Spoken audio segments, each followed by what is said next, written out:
have you ever been in, I don't know, a meeting or maybe just a dinner party, and you suddenly feel like you're walking on eggshells? Oh, yeah. Like the topic of gender or fairness comes up, and Mhm. you can feel your stomach clench. Absolutely. It's a very specific, very modern kind of anxiety. Yeah.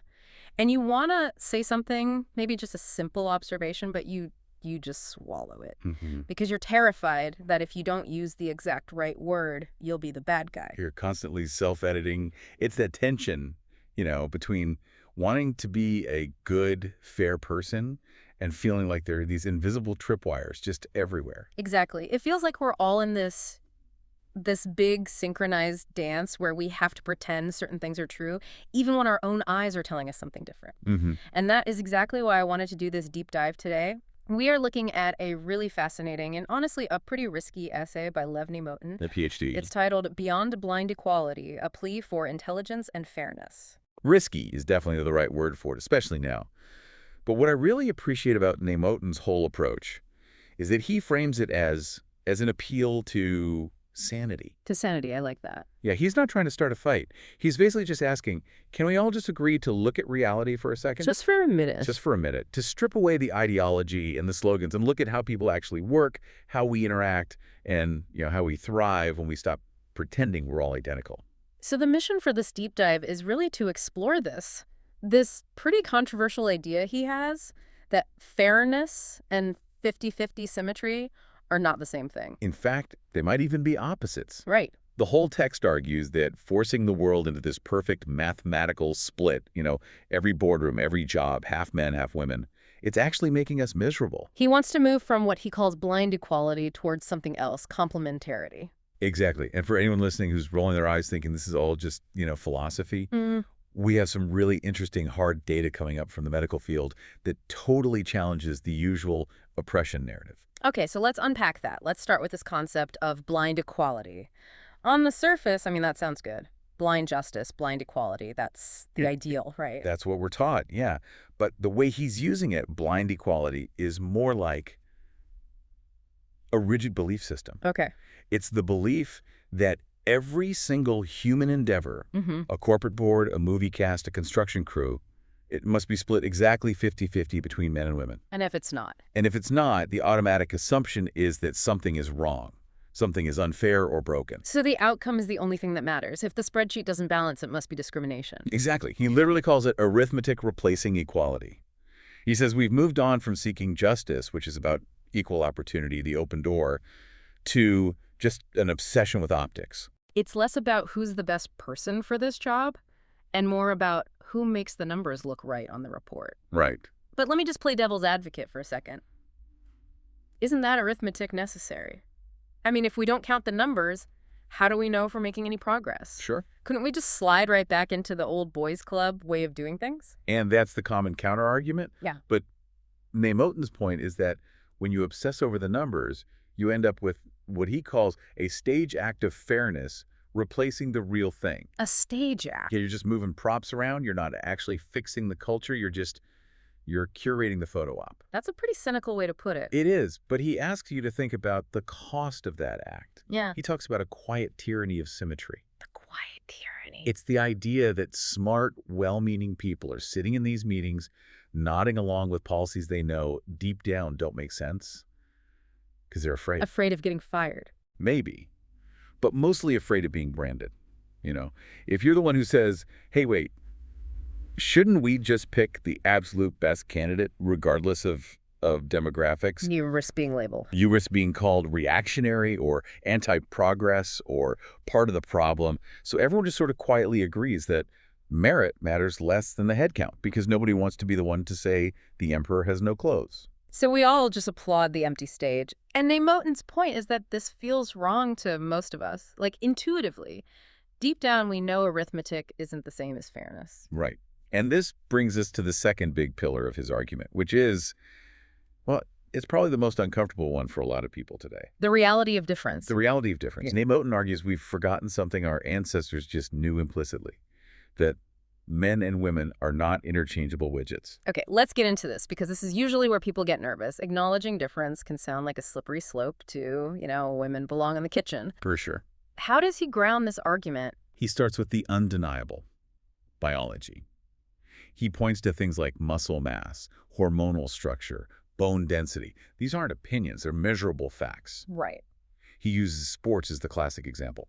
We separate athletics by sex, not to discriminate, but because we recognize reality. Because if we didn't, it wouldn't be a fair competition. It just wouldn't. Strength, generally speaking, belongs more naturally to male physiology. Exactly. But here's where he pushes it. He says, you can't just draw a line at the neck. You can't say, okay, our bodies are flooded with different hormones, our evolutionary paths are different, but our brains are identical blank slates. So he's arguing for psychological differences. He is. And it's really crucial to note, and he says this over and over, he's talking about averages, tendencies, not absolute rules for every single person. Of course, there are always exceptions. Always. But he points out that, generally speaking, across cultures, across history, men tend toward things like direct confrontation, risk-taking, linear thinking. While women tend more toward integration, intuition, and sustaining these complex emotional systems. Yes. But wait, isn't that just reinforcing stereotypes? Men are aggressive, women are emotional. I mean, isn't that the exact box we've been trying to break out of for 50 years? And that's the immediate critique. Yeah. But Moten's sanity angle on this is that denying these tendencies isn't actually kindness. We think we're being virtuous by pretending everyone is the same. But he He says that's cowardice dressed as virtue. wow, cowardice dressed as virtue. So who are we hurting by pretending? Well, we're hurting the very people we claim to be helping. Think about the emotional toll. If you tell men that their natural drive, their assertiveness is just toxic and needs to be stamped out, you create shame. And on the other side? On the flip side, if you tell women that the only way to be successful is to act exactly like the most aggressive male CEO, you're devaluing all the strengths we associate with the feminine. You're basically telling women you can be powerful, but only if you act like a man. Exactly. And you end up just confusing everyone. You're telling young people what they are supposed to feel instead of letting them discover who they actually are.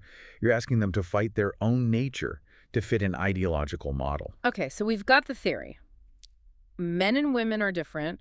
Forcing sameness is bad. But, theories are easy. That's just his opinion. Right. You need evidence. We need evidence. And the source material has this fascinating addendum about the field of medicine. This is, in my opinion, the strongest part of his whole argument. It's the perfect test case, because medicine has basically removed all the formal barriers. His doors are wide open. Wide open. In fact, between 2000 and 2025, women have consistently made up slightly more than half of all medical students in the U.S. and Europe. So parity at the entry level. The pipeline is full. There's no old guard blocking the door at the med school admissions office. Completely full. Yeah. So if the blind equality theory was right, if the only reason for disparity is discrimination, we should see a 50-50 split everywhere by now. But we don't. We really don't. Okay, so lay the numbers on us. Where does it start to diverge? So in general practice GPs and in pediatrics, women are actually the majority, around 55 to 60%. They are choosing those fields. Okay. But when you look at cardiologists or oncologists, the number for women drops to 30 or 40%. And then you get to the really high-intensity stuff, right? Right. When you get to the surgical indicators, the people heading high-intensity clinical trials, the super high-risk, long-hour competitive edges of the field, women only make up 10 to 15%. Now, hold on. The standard narrative would jump all over that 10% number. They'd say, see? The surgery room is a boys' club. They're freezing women out. It's the patriarchy. That's the knee-jerk reaction for sure. But Moten argues that explanation just falls flat here because the culture of medicine has been so aggressively fighting discrimination for decades. The access is equal. So it's not about ability or access? He says it's about appetite, priorities, and risk thresholds. What does that mean exactly? That women just don't want to be surgeons? It means that, on average, the trade-offs look different. The lifestyle of a top surgical innovator, the high-risk 80-hour weeks, it appeals to a certain temperament. Often a more singular, linear, aggressive temperament. That is statistically more common in men. Yes. Whereas specialties that allow for more patient connection or holistic care or more work-life balance like pediatrics might appeal more on average to women. So it's a choice. It's a choice based on different priorities. But wait, here's the kicker. This is the part that I think just exposes the whole flaw in the oppression narrative. Okay. We have to look at the fields where women dominate. A flip side of the coin. This is the sanity check. Look at psychology. 75% of advanced degrees go to women. Veterinary medicine, nearly 80% female, Early education is even higher, right? 85 to 90%. And nobody, literally nobody, is writing think pieces about the crisis of male representation in veterinary medicine. Right. No one calls that oppression. We just instinctively accept it. We say, oh, well, women, on average, might just be more interested in healing animals or teaching kids. We accept it as a natural outcome of interest. Good for them. That's what they chose. Exactly. I see the trap. It's a total logic trap. Yeah. Nemotin is basically saying, if we accept that 80% of vets are women, because women choose that, then you have to apply the same logic to male-dominated fields. You can't have it both ways. You can't. You can't say the female majority is preference and the male majority is oppression. That is, I mean, it's just intellectually dishonest. It really highlights how we've been conditioned to only see a problem when the numbers tilt one way. Yeah. If men have more of something, it's unjust. If women have more, it's irrelevant. It is. And this leads to what he calls the war narrative. He argues that this ideology of blind equality actually needs an enemy to keep going. The divide and conquer part of the argument. Essentially. He writes that those who profit from division have learned that nothing unites followers like an enemy. If you admit that disparity in surgery is just a preference, the whole movement loses steam. So you have to manufacture a villain. The patriarchy. The toxic male. The system. It just paints men and women as opponents, doesn't it? Like, we're in some zero-sum game for power.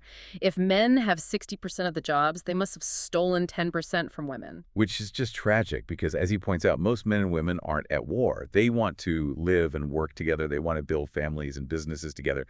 But the ideology just drowns that out with this constant drumbeat of grievance. So what's the alternative? Because I think a lot of listeners might be thinking, okay, I get it, 50-50 is forced, but I don't want to go back to the 1950s. No, of course not. If we stop counting heads, what do we do instead? The alternative is complementarity. It's a really beautiful concept, actually.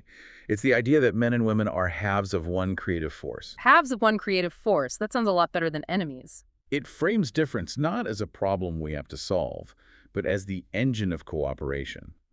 Progress relies on tension, you know. You need the bold and the cautious. You need the linear thinker and the holistic thinker. You need the analytical and the intuitive. And if everyone is forced to be the same, you lose that creative tension. You lose it completely. If you have a board that's a perfect 50-50 split, but everyone thinks the exact same way because you've filtered them through some ideological mold, you haven't actually achieved diversity. You've just achieved cosmetic symmetry. Yes. You've made the picture look good, but the thinking is stagnant. So how does Nemotin define real fairness? We still need a working definition of fairness. His definition is so simple, but it's really powerful. Open doors, not equal footprints. Open doors, not equal footprints. I like that. Unpack it for us. And it means everyone gets the same chance to walk through the door. We remove the legal barriers, we fight prejudice, but we don't demand that their footprints all look the same on the other side. Fairness means judging contribution, not counting chromosomes. It means being free to be yourself. Yeah. If you're a man who is tender and nurturing and wants to be a kindergarten teacher, great, the door's open. If you're a woman who is fiercely competitive and wants to work 80-hour weeks as a neurosurgeon, fantastic.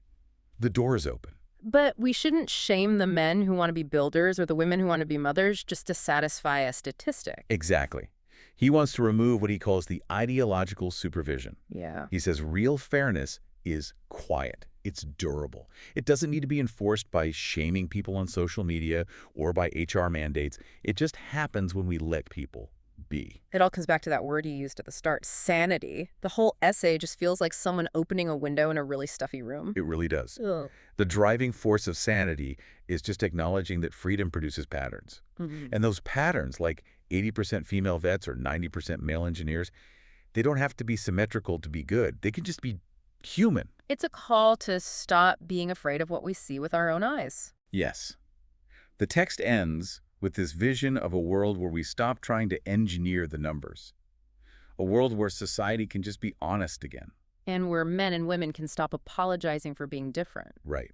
Where that difference is honored as a strength, not suspected as a weakness. You know, as we wrap this up, I just keep thinking about that image of the stage act.